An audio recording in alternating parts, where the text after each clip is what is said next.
This is the third webinar in a series on social responsibility and its impact and influence on business. Jennifer Clark is going to co-present, and she's going to take over on a couple of the slides. And Jennifer, do you want to introduce yourself briefly? Yeah, my name's Jennifer Clark. I'm a CSR professional for 28 years, mostly in the construction industry, but now I'm supporting Richard on helping businesses get a better understanding, develop and improve their business. It's about business improvement at the end of the day. Thank you.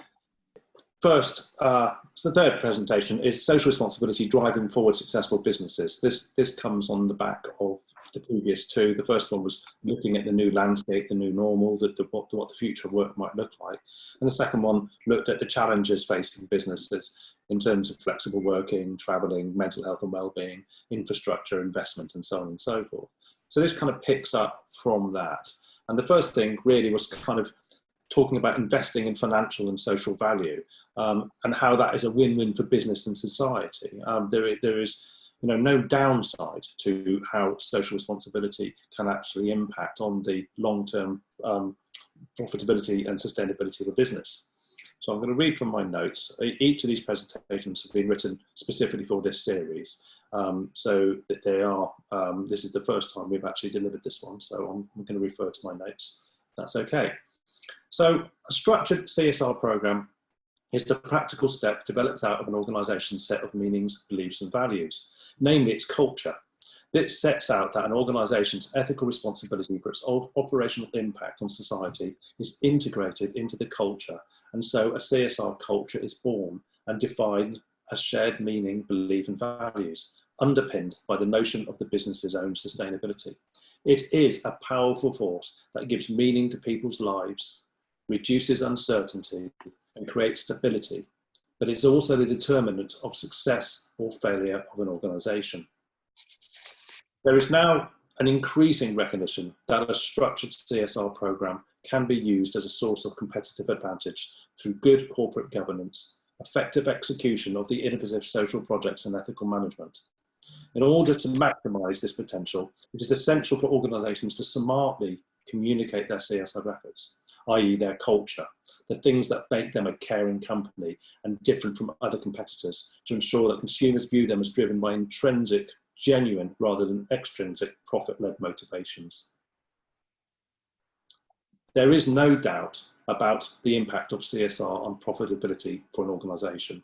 The financial value of CSR can be seen across all of the 4 CSR pillars, which are workplace, environment, community and philanthropy. These pillars form scaffolding or a structure in which an organisation can pull into those areas the things that they are doing or the things that they would like to do and the things that will have an impact and influence on how people perceive them. A social responsibility strategy can help you, the managing director, business owner or senior executives set better goals, make better decisions and improve your relationships. A CSR program will improve many business functions like streamlining the hiring process, improve turnover, building a great team, as well as increasing profit sales and customer service. CSR is about the future, discovering your sustainable potential and achieving it. But it's also about delivering social value and investment in something much bigger than the organisation. It will help you with clarity about what you want to get out of your business and from your life.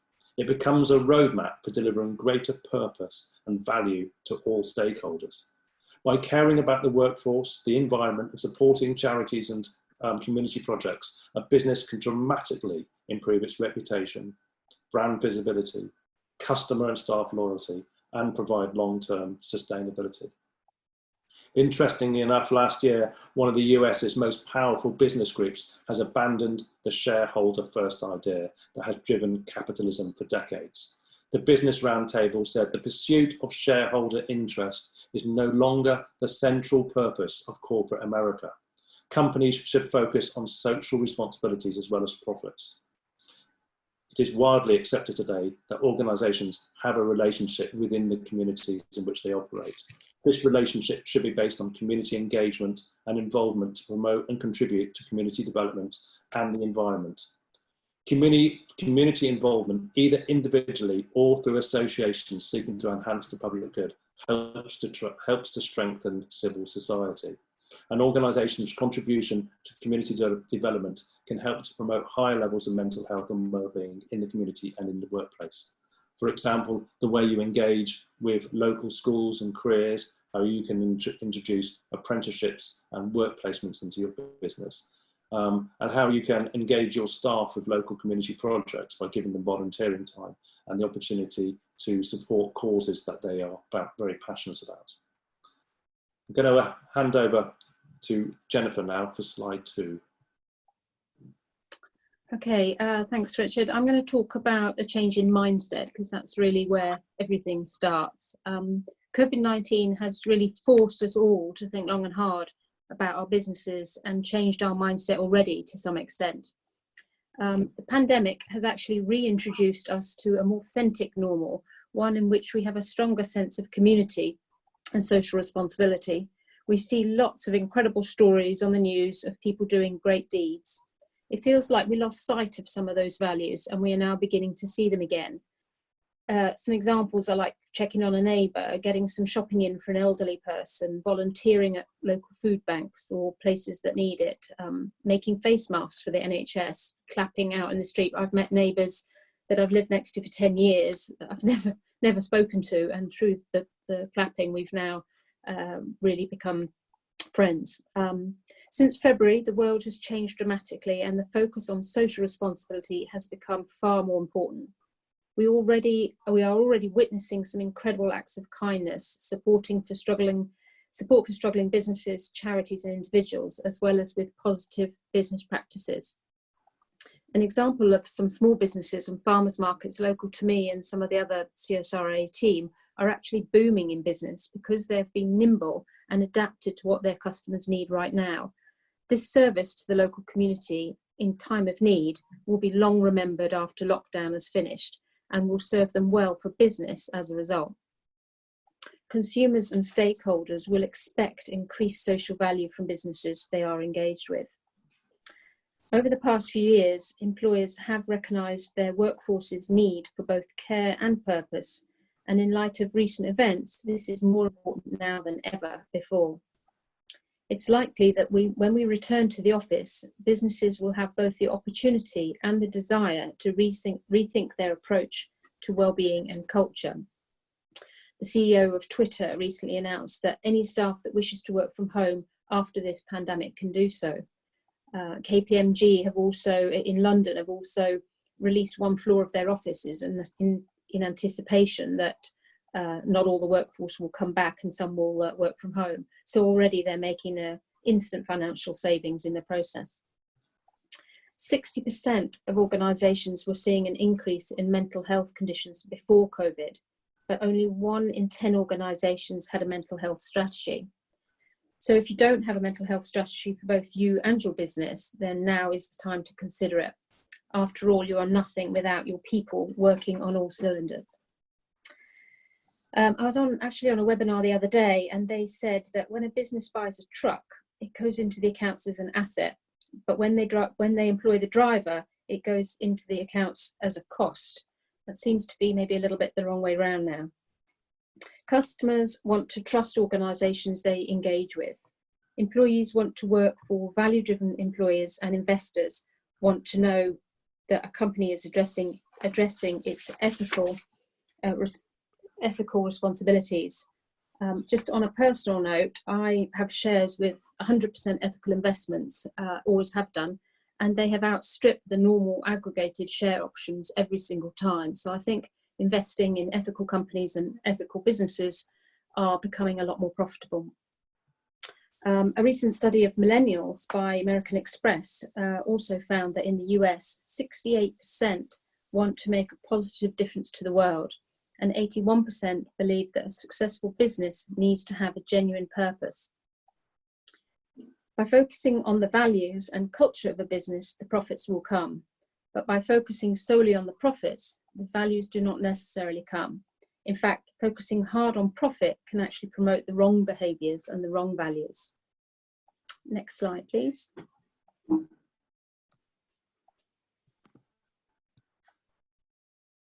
So now I'm going to talk about the financial impact, both positive and negative. There will undoubtedly be negative financial impacts for many businesses, and therefore it's more important than ever to focus investment and efforts on the things that will give you most reward, both short and long term. Some might say, can we afford to do CSR at this time when there are so many more pressing agenda items? My answer would be there is no better time to do a structured CSR programme. This crisis is a perfect opportunity to reset the clock and put your business on a more sustainable path that is more resilient. Most organisations measure their financial situation of their business on a daily, weekly, monthly basis with financial reviews and financial reports. What is often less measured is the business situation in terms of their impact on the environment, their staff, their community, and the society around them. If the society around a business is broken, then they will not do much business anyway. So it is incumbent on all businesses to have some social responsibility as well. There are leading and lagging indicators. Measuring the financial situation of a business is a lagging indicator. How well has the business done financially in the last year? Leading indicators give you some insight into how the business will be in the future. Measuring things like staff well-being, diversity, customer satisfaction, accidents and incidents, community engagement, to name but a few, will give you the ability to see how your business might be in the future. When I was working in the construction industry, I was head of sustainability globally, and we really got into looking at these lagging and leading indicators. We had a business in the US that was financially doing really well, outstripping all of our other businesses. But then it suddenly crashed. And when we looked at the sort of softer measures, if you like, they were not going in the right direction. So things like diversity, there was very low diversity, which includes, of course, diversity of thinking. There was increasing safety and environmental incidences, increasing sick leave and turnover in staff. So although they kind of got lucky with a few clients who were possibly personal friends, it was never going to be sustainable. All the other statistics were pointing to a crash, and it did happen. If they had measured some of these softer indicators, they may have avoided the crash that cost them so dearly financially. Short and long-term decisions. There will, of course, be both short and long-term financial decisions that will need to be made. In the short term, some of the day-to-day of the businesses will still need to continue.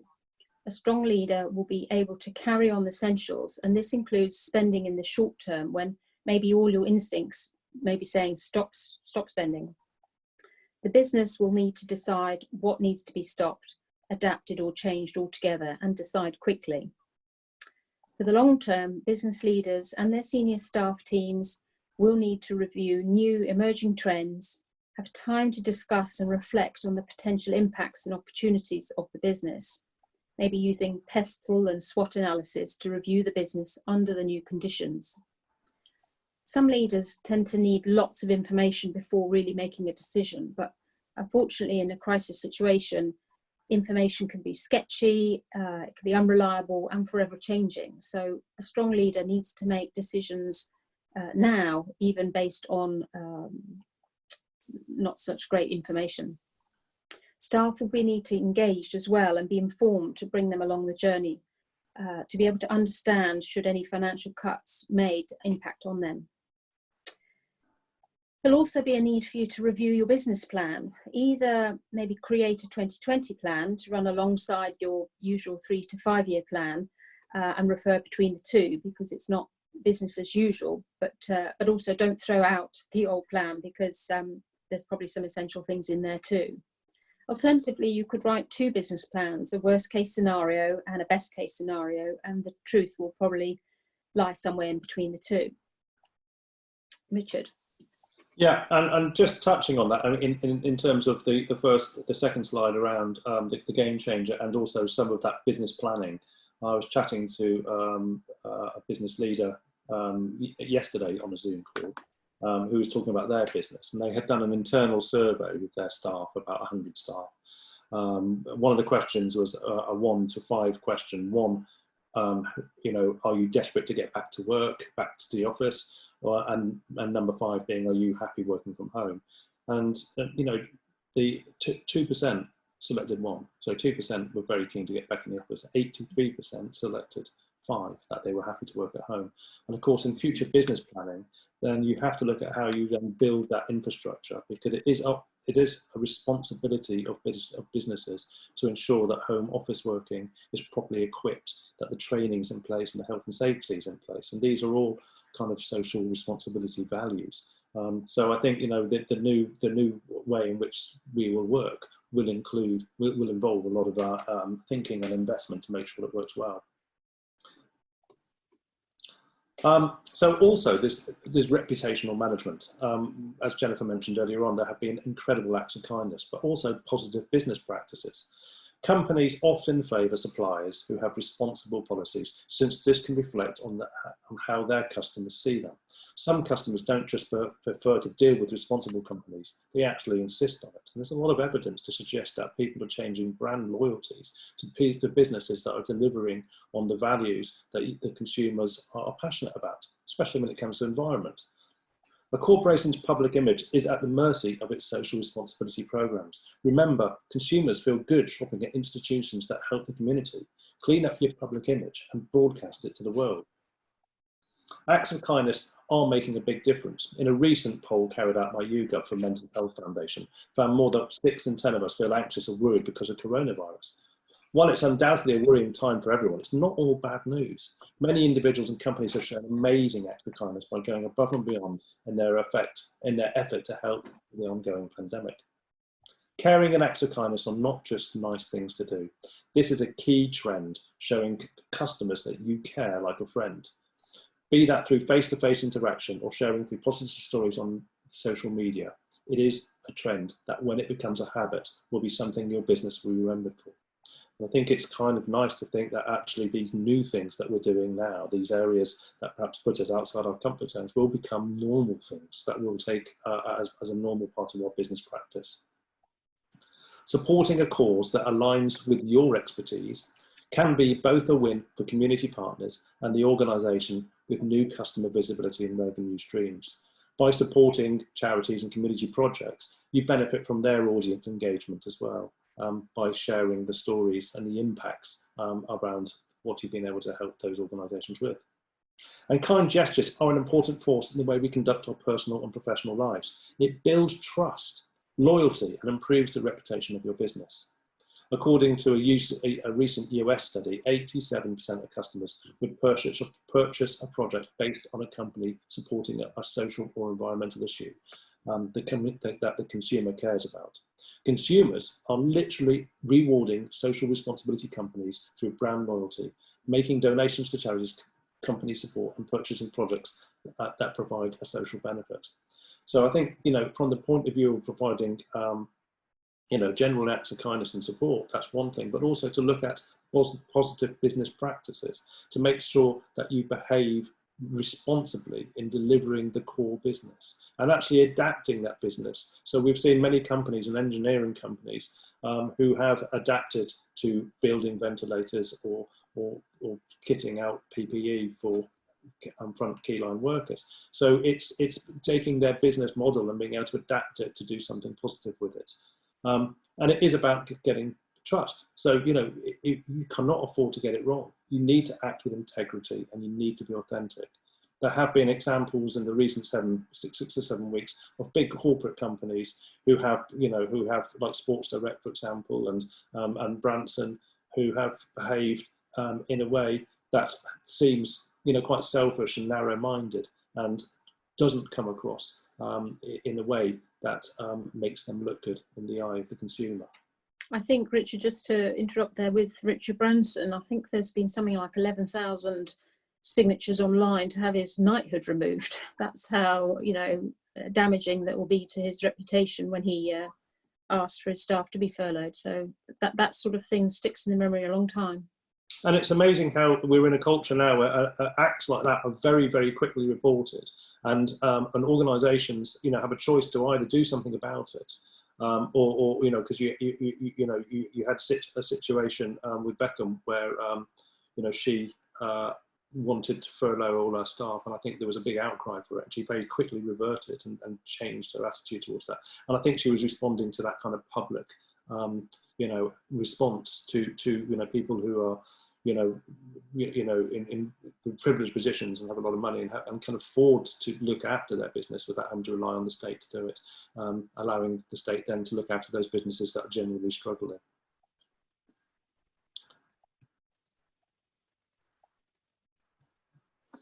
And then there's emotional investment.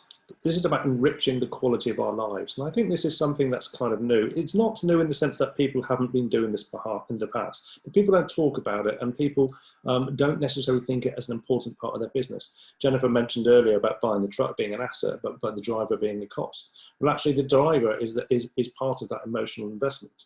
We often talk about tangible benefits of having a social responsibility policy, the ones that have clear, easy, measurable outcomes. So, the tangible benefits will be about staff engagement, about being an employer of choice, will be about, getting investment and being more successful for tendering.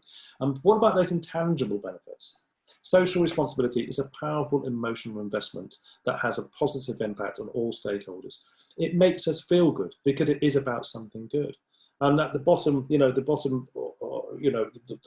overwhelming effect of social responsibility is it makes you feel good, and that has an impact on our emotional well-being, and it has an impact on our productivity. It's also a great way to add value and give greater purpose to our time beyond the job role and title. It's about giving, not just taking. How can you help our staff, customers and supply chain? What do they expect from us? Are we listening to what people are saying? Do we understand their values and what matters to them? Social responsibility allows employers to enrich the quality of their staff's lives by including CSR as part of their job description.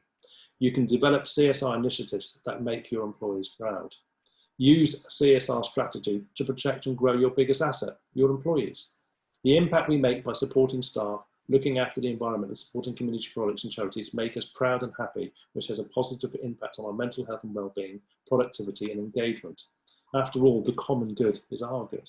And actually, when I talk about that being an intangible financial benefit, or, because we're talking about social value as opposed to financial value, actually that still has an impact on our bottom line. Because if you can create an engaged and productive workforce that reduces absenteeism, that means that you don't have to retrain for people changing jobs every couple of years. These all have an effect. And if that builds advocacy in the way that your employees become ambassadors for your business and talk about how proud they are to be part of your workforce, then that obviously builds on your business visibility and your brand awareness.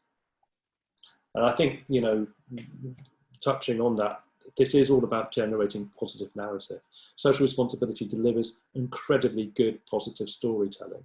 And a line that I'd like to use a lot is that you can only do good storytelling by delivering good story doing.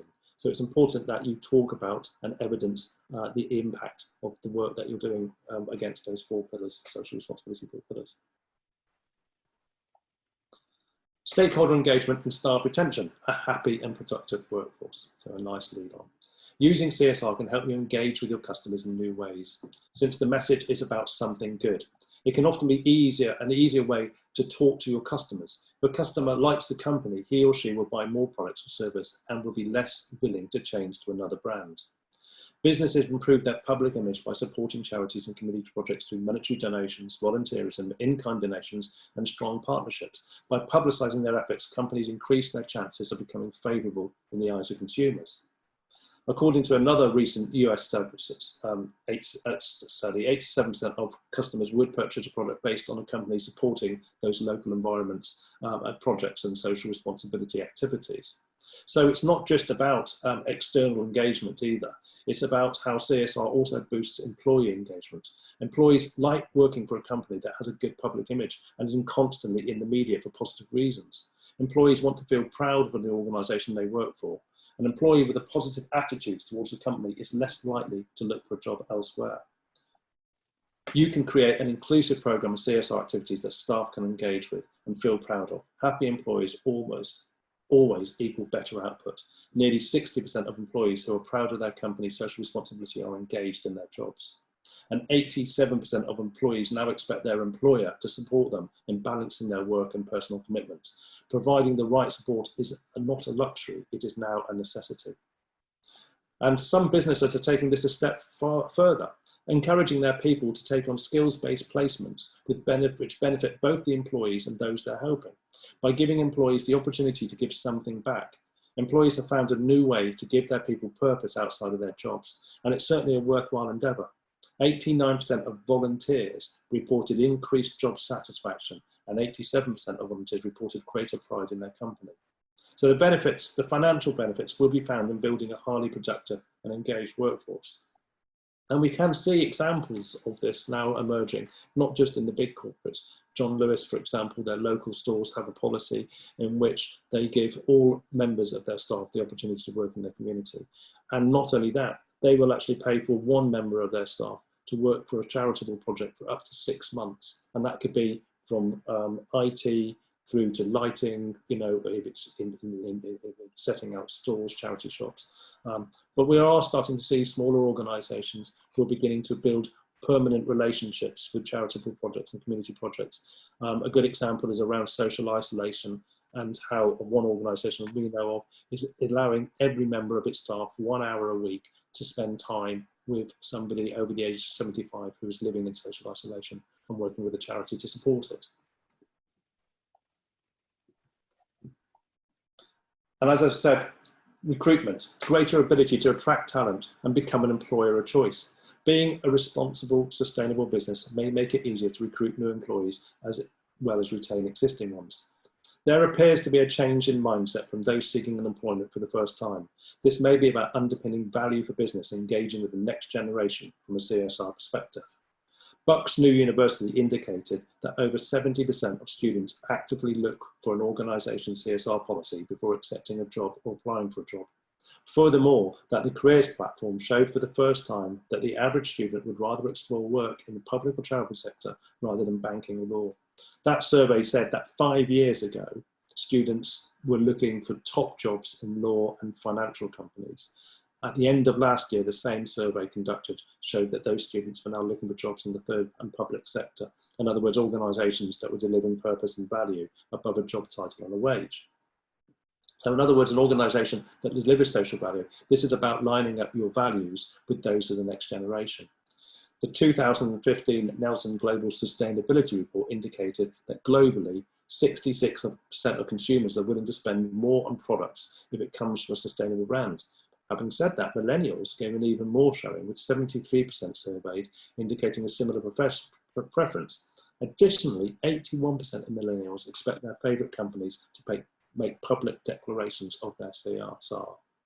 So being a good employer has always served companies well in terms of recruitment and retention. In addition, engaged employees are more likely to stay with the organisation longer, reducing attrition costs and also not requiring further training.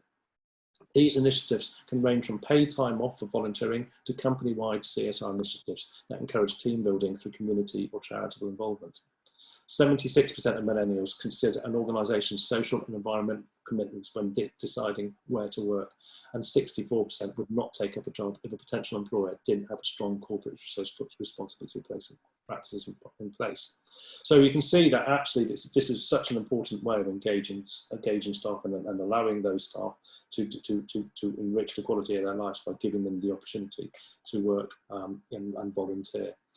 There's a company in High Wycombe, just down the road from our offices, who had a brilliant engagement program in which their staff were able to work with the local community with a local green charity to improve biodiversity. It also provided a fantastic team building opportunity. It made them feel good because they were doing something about the community and working in the community that their offices were based in. And it kind of brought the company together.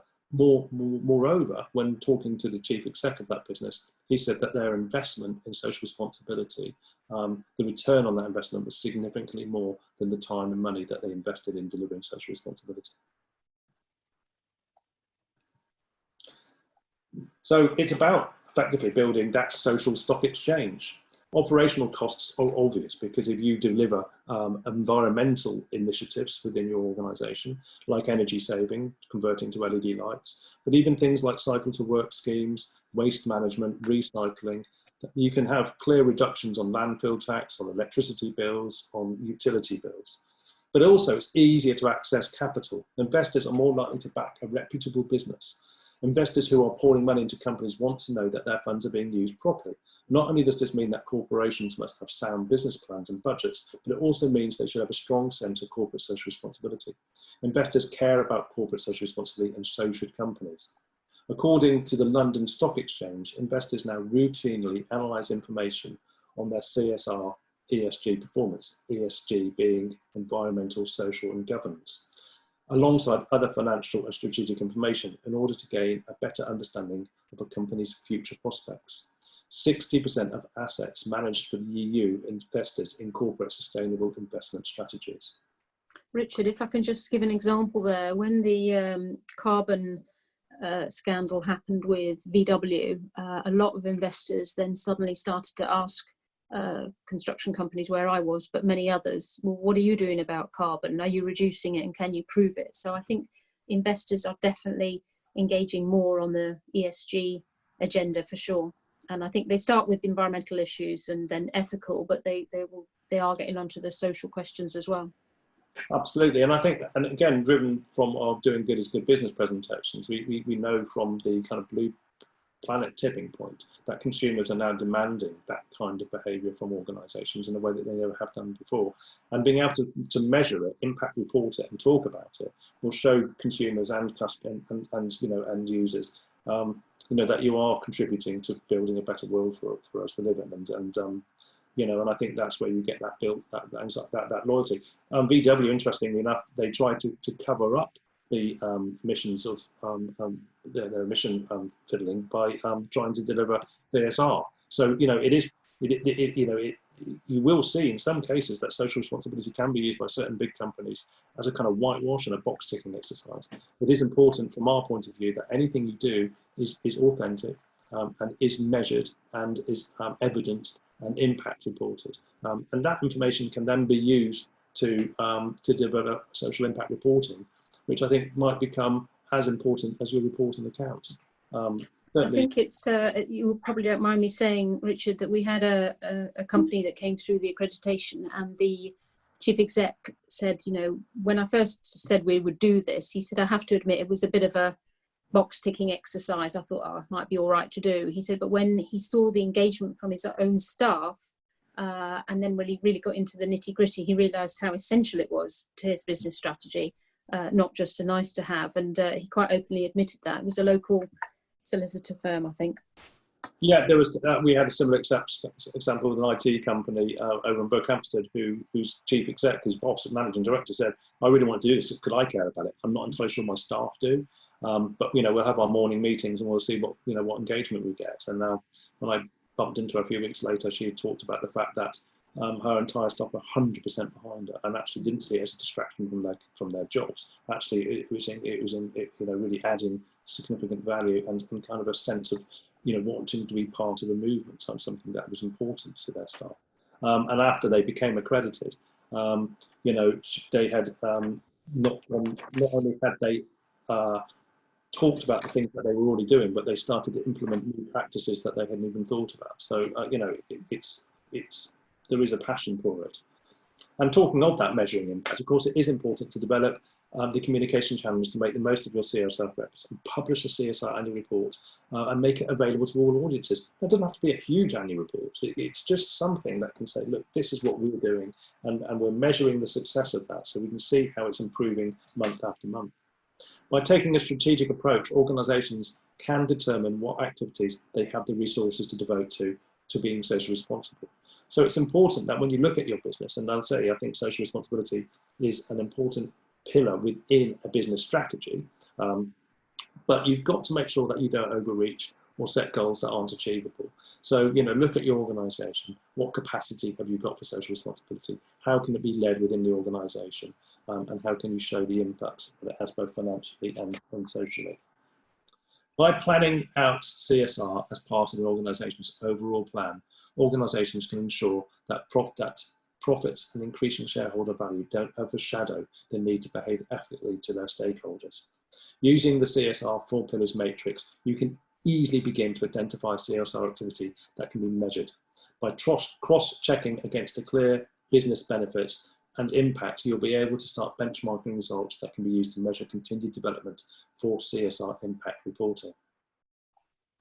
Monitoring and measurement will vary from activity to activity. So easily measuring energy performance is quite straightforward, as you can record electricity use before and after implementing an energy saving initiative, such as installing LED lighting. However, you may need to use tools like satisfaction surveys to measure staff performance and retention. Look at recruitment trends and reduce costs and training. It'll also be possible to use software tools to measure increased brand visibility on social media platforms. This allows you to show evidence and financial and social value to show a true return on investment. And actually we have, for everybody, I can share this with Bucks Business First, but we have a toolkit that allows you to look at those 4 pillars and look at the way you can measure that impact. The impact we kind of measure about what internal impact an activity has, what external impact an activity has, what the financial impact is, what the PR and marketing impact is, and how you can put key performance indicators into place to make sure you measure the success of it. So we're coming on to our last slide.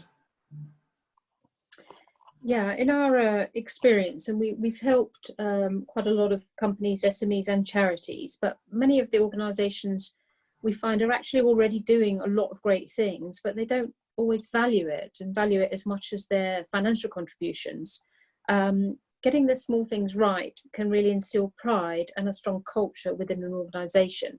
And as Richard said, you retain staff that way and retain intellectual property as well. It also attracts new customers and even investors, all with positive financial impacts. When an employee is asked by a family member or a friend, how's the new job going? They don't respond with, yes, it's great, we had pre-tax profits of X million.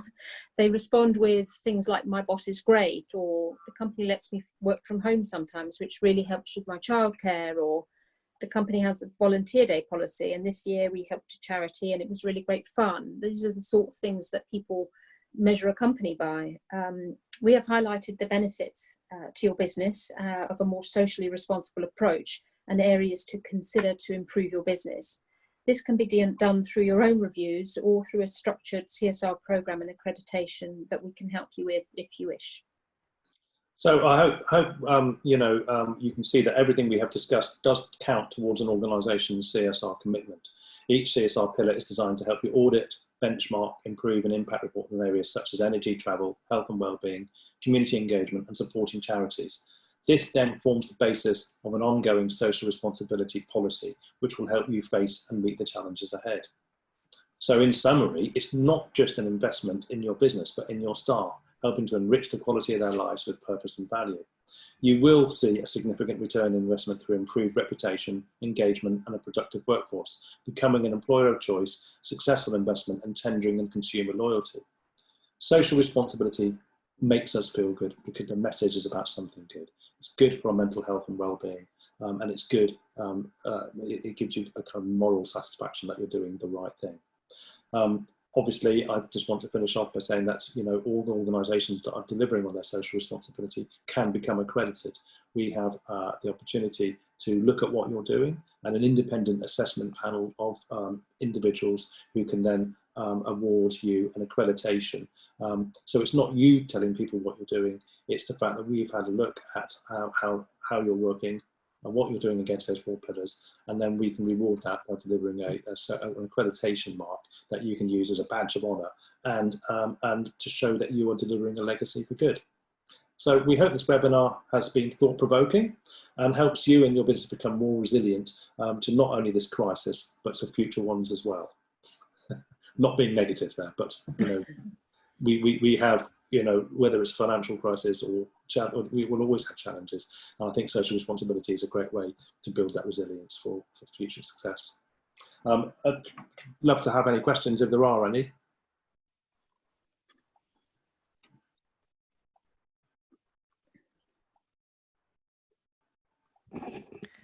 Please feel free to unmute and put questions forwards to Richard or Jennifer. Hi Richard, it's Helen here. Thank you. That was great. And you know, spot on in terms of trends. I talk a lot about mega trends, and you know, this is definitely a mega. You know, I recognise a lot of the stats that you gave.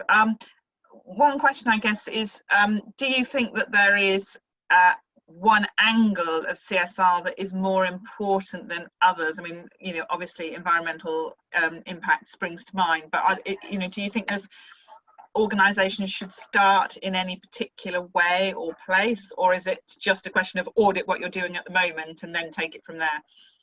It's a very good question, and something I juggle around the order. I sometimes put environment, workplace, community, philanthropy, and then I put workplace, environment. I think I have often found myself saying that actually the workplace pillar is probably the most important, because that's about getting staff on board, involving them in that journey. And we do have work we've done around how you engage. You know, you establish a member of your staff that can take that, can deliver that role and implement it. And I think around that workplace, and workplace, you know, it's about so many things. It is about inclusivity. It's about equality. It's about skills training. It's about education. It's about health and well-being. And it's also about delivering. You know, I'm really focused a lot, certainly in the last 7 weeks. I've spoken a lot more about that emotional investment, and the fact that we are seeing a generational shift. Both, I mean, we talk about millennials, but the millennials are now in their 40s. You know, we're talking. We've got to talk about Generation Z, and we're talking about a new generation that really want a different set of values and flexibility in the workplace. And I think we've got, you know, we're going to retain that talent and attract that talent to our businesses. You know, we've got to show that we are matching their values. So I think probably workplace is the most important, and then from that you can then deliver the others. I think if I can also respond to that, I helped a recruitment company go through accreditation, and they rented a couple of floors in a few different buildings in different towns that belonged to other people. So they were limited in their impact on environment. And like Richard said, the workplace was the strong one. They had a lot of young workforce there, so you know that you could prioritise. But what I found with them and with some others is that when you go through the process, you can end up with a pile of recommendations of things to do and improve as and when you have the time or the money, and you can prioritise them. But it gives the board a sort of a table to work on. Like, there's 25 recommendations. These we think are the high priorities. This is the cost, this is the time, and then reprioritise them, and then get round to the lower ones as and when you see fit. But it just gives them that structure across all pillars, and I think the assessment itself helps you to prioritise the pillars in themselves. Yeah, I hope that makes sense. Yeah, thank you. And when you don't want to hog you, but when you talk about philanthropy as opposed to charity, was it? Yeah. Can you just distinguish between the two, how you would define each of those? Yeah, so I think the thing is, there is a clear overlap, and you know, some community projects are charitable projects, and you know, philanthropy is about you know volunteerism, financial giving, pro bono support, etc., mainly to clear obvious third sector organisations. So with charities, we are encouraging businesses to build those corporate networks and actually engage with them for the long term. So so it's not a one-off act of giving; it's actually a proper engagement. But with community, that goes beyond charity. So that could be working with your local schools, your local scout groups, local football groups, sports or whatever. You know, so it's and so you know, you could say, well, there's a community engagement in working with people in social isolation. And that is also a charitable engagement, because there are charities that work with that.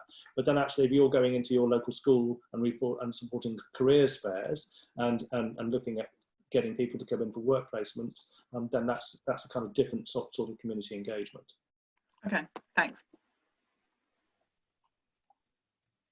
Yeah, this recruitment company that I worked with, they discovered that a high proportion of their staff were actually local. So in order to keep that pipeline of local employees, they decided to go more into schools to do career fairs and suggest to students, why not think about a career in recruitment, which is not necessarily on people's agenda. So I think it serves in areas that you don't necessarily think of in the first instance. Thank you. As I said, we have a pack. We have the the CSR toolkit, and we also have a guide to accreditation. So, you know, if you're happy to share your email addresses with Maxine at BBF, then she can let me have those, and I can then drop you an email with this kind of free toolkit and Great, that would be great. That would be really great. Thank you. Is there anyone else would like to ask a question? Yes, hello Richard, it's Sue here.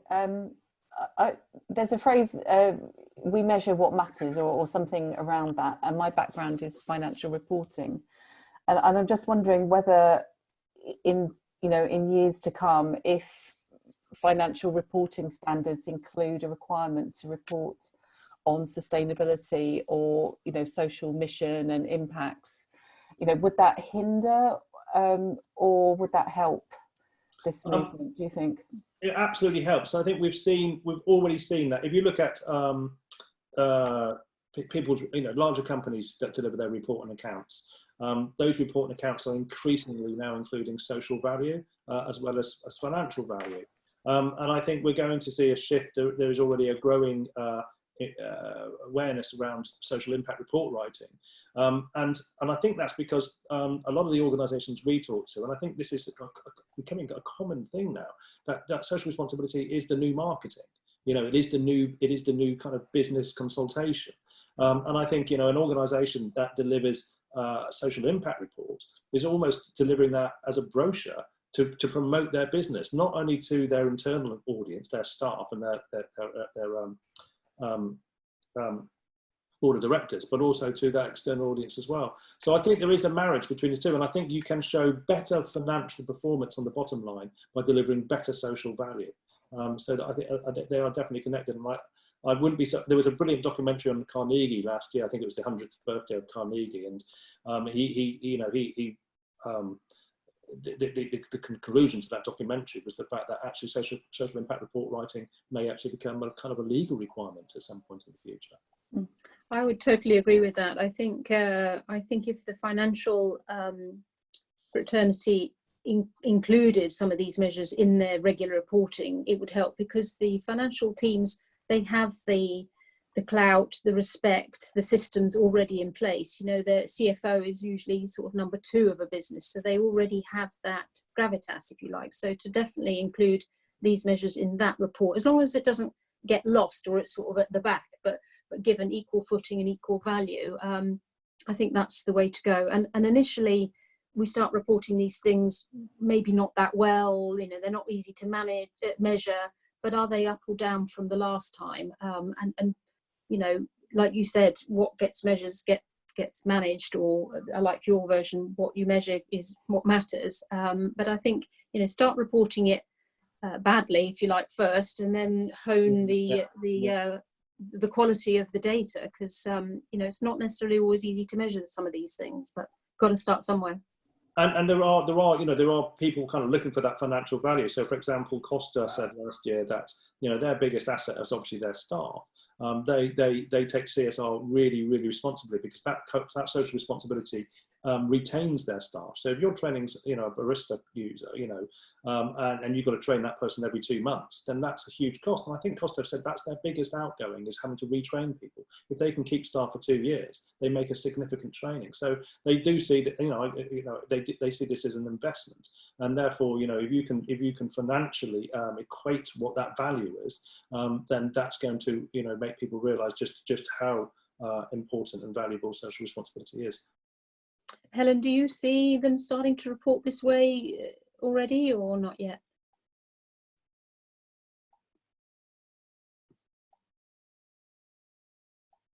Hello? So I think that was Sue who asked that question. Oh, Sue, sorry. Sue, yeah, do you see people are already starting to report on things like this in the financial reports? Well, I agree with you. It's probably more larger companies at the moment, but I think also there, as we've discussed, there's this groundswell of generations being interested in it, employees being motivated by it, consumers and customers wanting to see it. So it seems to me like it's going to be a self-fulfilling prophecy.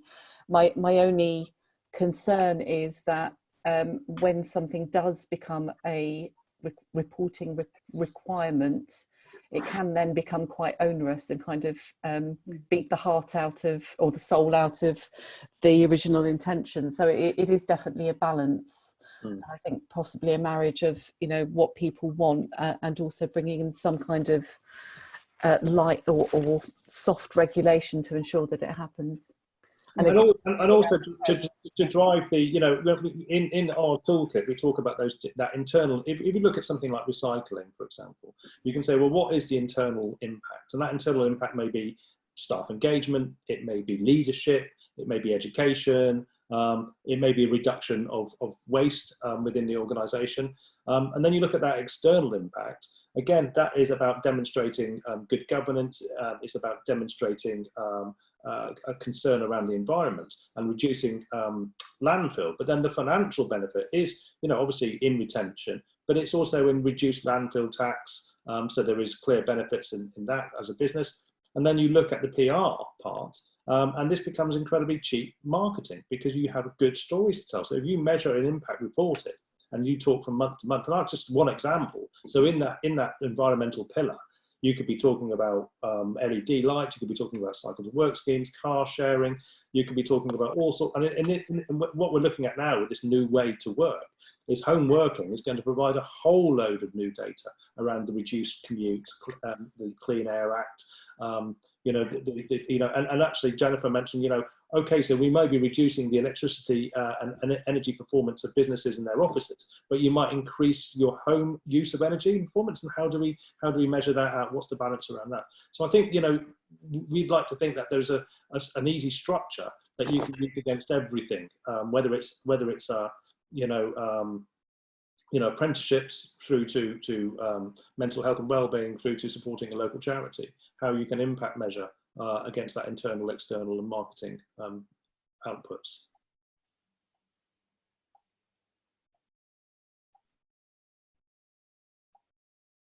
So another question, you were talking about the investors, and I think the tide is starting to turn, but my experience is that it's almost like a subset that are interested in CSR, and your average VC is still very short-term, bottom line focused. And I've done some work with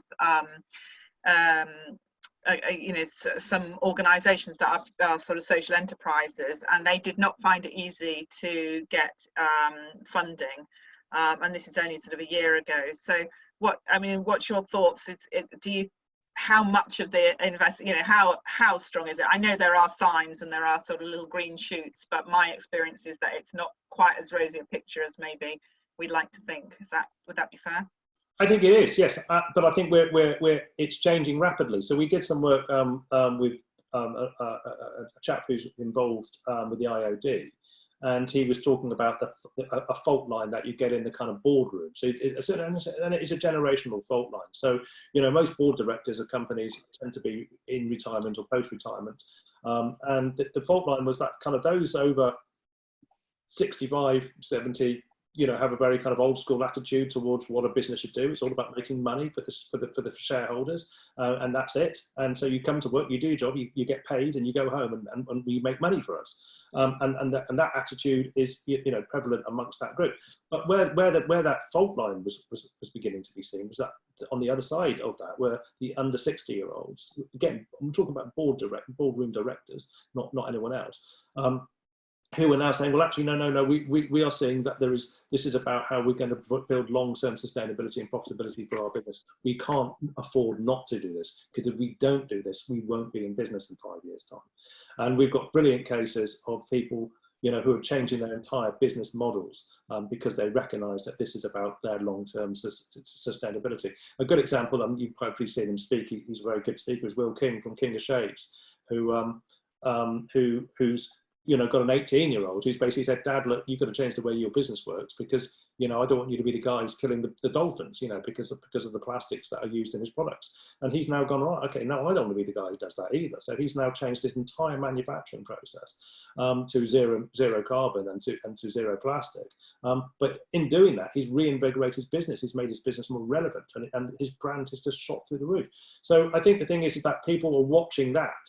And as they see that, they start to see the benefits. I talked about that skills gap earlier in terms of where students are going for jobs. We know that there are financial companies, or not just financial companies, but companies of all types who are struggling to get talent in because that talent is looking on their website and is going, actually, I don't want to work for these guys because they're not really showing that they've got a heart or that they share my values. And so they're looking elsewhere for work. So I think that it's not a nice to have, it's a must have. And I think the thing is, traditionally it's been seen as a niche thing, whereas now we're increasingly, and what COVID's done is it's actually made this a bigger topic, more important. I think people, as they go into recovery and start to put business planning in for the next 5 years, they're going to consider. I think the problem is that businesses don't know it's social responsibility. They know they're going to do something, and all the companies that have been accredited share one thing in common. They were all doing it anyway. They just didn't know what it was called and how to put it together and do something positive with it. And what we're trying to do is define what that standard for social responsibility is, and deliver them a platform in which they can pull together, that impact, that information. I think I've spent most of my career banging my head against a brick wall or banging on doors of MDs that weren't interested, CEOs that thought it was something else. So we started to reframe it and commercialize sustainability. These are the best, the cost benefits. And then if you can engage some of the commercial teams and the financial teams, then you start to shift mindsets. But it had to start initially with the commercialization. And I think with sustainable projects, it is a larger time scale. And invest now and you reap later. And some people with the financial reporting system that's very annual or quarterly, they're not interested. So I think when I used to go to functions in London, a CSR or sustainability director would get in free if they bought their CFO. That's how. And I took my CFO to a function in London where Jonathan Porritt was talking. And when he saw the scale and the size of the businesses were there and the intelligent questions that were being asked, he changed his mind in a day. And then once I had the CFO on board, it was much easier. So yeah, I think my view is you're preaching to the converted. I am one of the under 60s sitting on boards with the over 60s, and I absolutely see that fault line. Yeah. And sometimes if you're a lone voice, that's a difficult position to be in, because it's almost like, yeah, there's Helen bleating on about her CSR again. So I think it's great that you have a framework that can sort of monetize it, and that's always been a difficult aspect of it, hasn't it? So yeah, well done, and let's hope that that it is one of the silver linings of COVID. Yeah, thank you, and thank you for your questions. They've been really good questions, and hopefully I'm very happy to send you some stuff if you want to share your. That would be great. Thank you. Yeah. Thank you, Maxine. I think we're there.